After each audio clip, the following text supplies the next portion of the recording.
Welcome to the Reconnection Club podcast, the show that helps parents heal troubled relationships with their adult sons and daughters.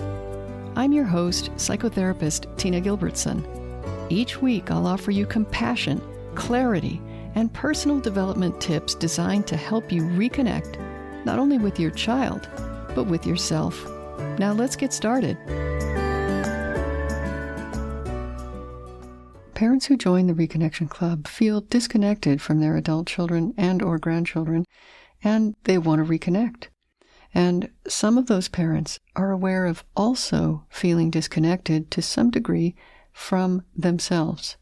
They can tell that they struggle with self-compassion or self-trust, that they don't always know where their feelings come from, or that they've carried some burden in their hearts or their bodies for a long time. And if you can relate to those or other feelings of disconnection, I think that is pretty insightful of you, because I suspect it's probably the norm for most of us in this culture to be somewhat disconnected from ourselves and not necessarily aware of it. Not being aware of a disconnect inside is understandable, because we learn very early in life that what really matters is how we behave, meaning our words and actions, and maybe also what we look like. But what goes on inside of us, for many of us, doesn't seem to carry as much weight in life. Many of us, as children, didn't find our inner world to be very worthy of other people's attention, let alone valuable or interesting to them. Our parents may have focused on teaching and guiding us rather than listening to and trying to understand our subjective experience. And of course, teaching and guiding are a big part of parenting. But we do learn what we live. So if I'm a child and mom and dad don't think it's very important to know how I feel about what's happening or to ask questions about my experience of something, then what I conclude is that that's not important or worth thinking about. So I'm going to put aside my feelings and needs and whatever else is going on in there and focus on what I look like or what I say and do or whatever is important to the people around me instead. If I do what comes naturally, if I express my inner self outwardly by crying or stamping my feet or hiding in a corner because I'm afraid, if the adults in my life are frustrated or amused instead of helping me understand and manage what's happening inside me, then I might decide that my inner self is irritating or ridiculous or just plain wrong. And my parents will not necessarily know that I have come to that conclusion, but it will have a lasting impact. When I'm asked as an adult to look inside, to examine my feelings, the sudden insistence on exploring my insides makes me feel like I've done something wrong and I'm supposed to be ashamed of myself, because I never learned how to look inside without judging my inner self as irritating, ridiculous, or just plain wrong. And so in a culture where the attention is mostly on our outer selves, what we look like, what we do and say, it's almost a foregone conclusion that most of us will end up disconnected to some extent from our inner selves, which is to say, our selves. Just a quick note, I'm not talking about a conspiracy. There are no villains here trying to make us disconnect just to hurt us. Parents do need to teach children how to behave in society, and typically they'll use the best tools they can find in their toolkits to do the best job of parenting that they can. Some who are aware of their own sense of disconnect from their feelings strive to teach their children that feelings matter and that it's okay to pay attention to your inner life. But children seem to learn more from the way their parents are than from the words their parents say.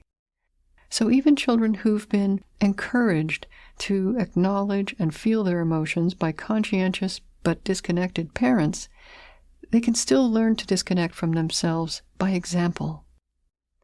And for many parents nowadays, there comes a time in their adult children's lives when the disconnect that both parent and child were raised with makes it difficult to solve a relationship problem that is emotional in nature. Research into the psychological impacts of childhood experiences has expanded in the last 30 to 40 years.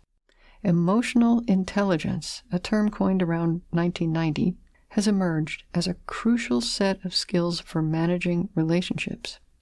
Emotional intelligence is defined in various ways, but broadly speaking, it's the ability to recognize, understand, and manage our own emotions as well as those of other people. In other words, to be connected to our inner selves and open to the inner worlds of others. That's different from being able to control our behavior, which is another valuable skill.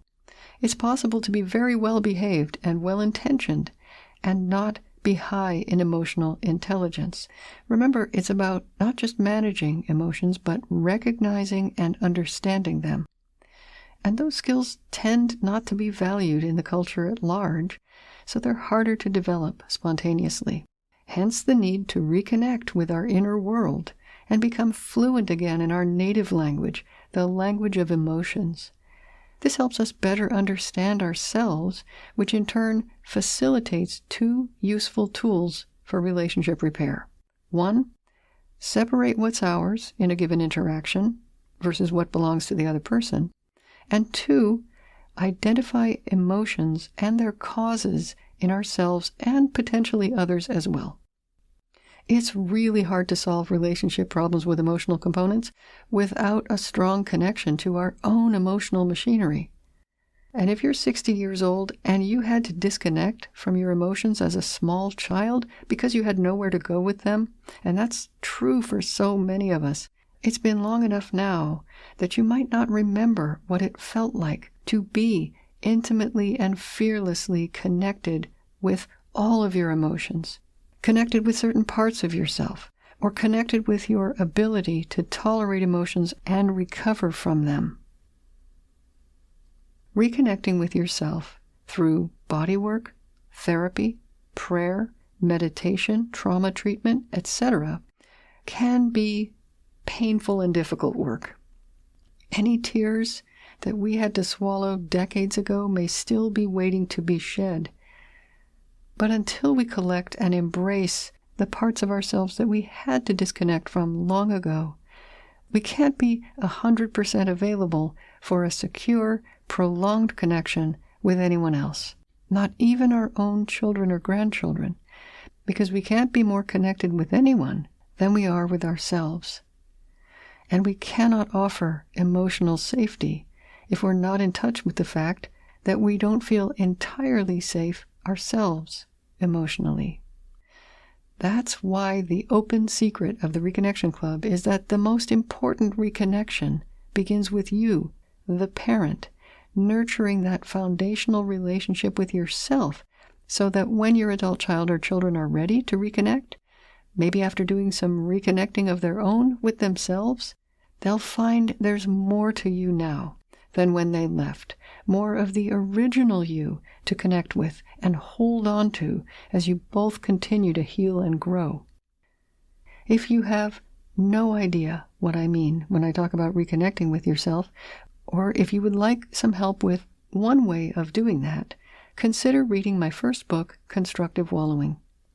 If that title makes you think that you would never read a book about wallowing, then definitely do read that book. I'll link to it in the show notes. Until next time, remember that you are a loving, lovable, and still growing human being. So please take good care of yourself. Bye for now. If you've enjoyed this episode of the Reconnection Club podcast, I invite you to check out ReconnectionClub.com. The Reconnection Club is for parents at any stage of estrangement from their adult, child, or children.